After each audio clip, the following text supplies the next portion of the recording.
The katana didn't win Japan's bloodiest battles. That honor belongs to weapons you've probably never heard of, tools so effective that samurai commanders relied on them far more than any sword.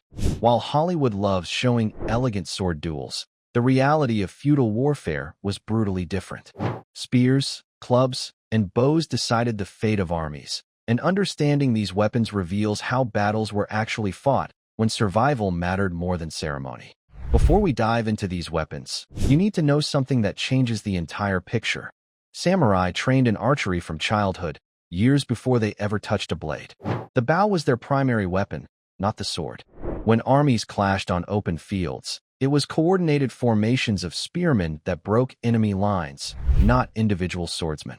The katana served ceremonial purposes and represented social status, but on the battlefield, it was often the last resort. The yari dominated feudal combat with devastating simplicity. This straight-bladed spear featured reach that made swords nearly useless in comparison. Picture ranks of a shigeru foot soldiers holding formation, their yari creating an impenetrable wall of steel points.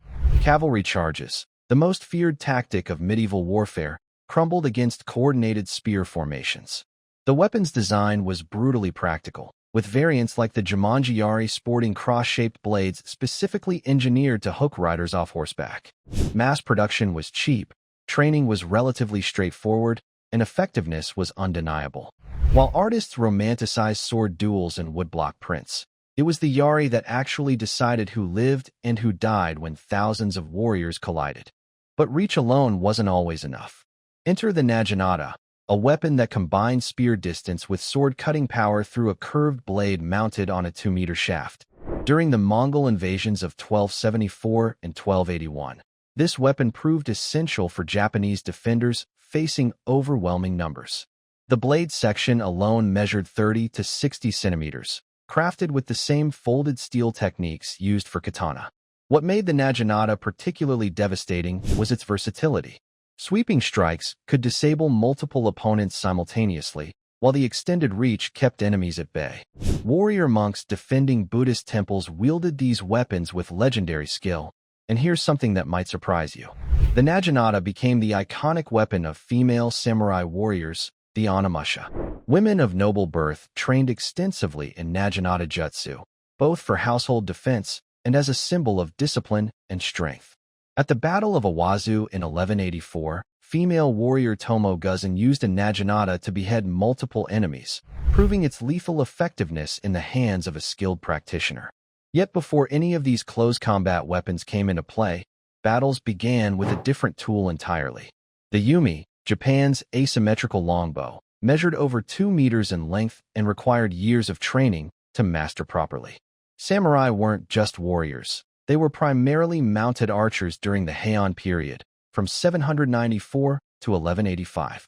The sword came later, almost as an afterthought.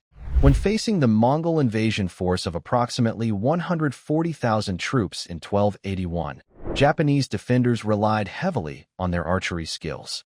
The yumi's design was unique, with archers gripping below the center point rather than in the middle, allowing for powerful shots even from horseback.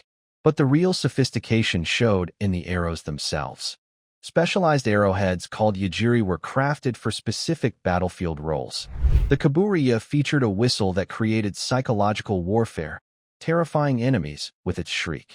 Karimata arrows had crescent-shaped heads designed to cut through rope during naval battles. Watakushi arrows carried barbs that created devastating wounds. And Sanka Kabotkin points were engineered specifically to punch through armor. Each arrow type served a tactical purpose, transforming the bow from a simple weapon into a versatile combat system. What's fascinating is how this contradicts everything popular culture tells us about samurai warfare. The movies got it backwards, and the history books tell a completely different story. Now consider something even stranger than a whistling arrow: a farming sickle attached to a 3-meter weighted chain. The kusarigama looks almost absurd until you understand what it could do to a swordsman. That weighted chain, ending in a metal ball called a fundo, would whip out and entangle the opponent's blade. One moment you're facing what looks like a peasant tool, the next your weapon is useless and a razor-sharp sickle is closing the distance. The unpredictability made it nearly impossible to defend against. There's a documented case of two sisters, Miyajino and Shinobu, who trained extensively with this weapon. When they finally confronted the samurai they'd been hunting, his sword became trapped in the chain. Helpless, he died before he could even mount a proper defense. What made the Kusarigama particularly dangerous was its legal ambiguity. Peasants could own the components separately, a sickle for farming, a chain for work.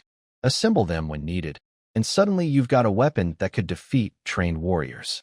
But some situations called for something far less subtle.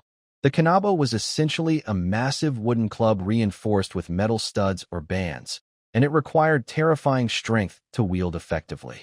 Picture a weapon that could crush armor, shatter bones, and demolish wooden structures with single strikes. Full iron versions were even heavier, typically handled only by the strongest samurai or warrior monks. During the Sengoku period, these clubs became essential for breaking through defensive formations and destroying fortifications.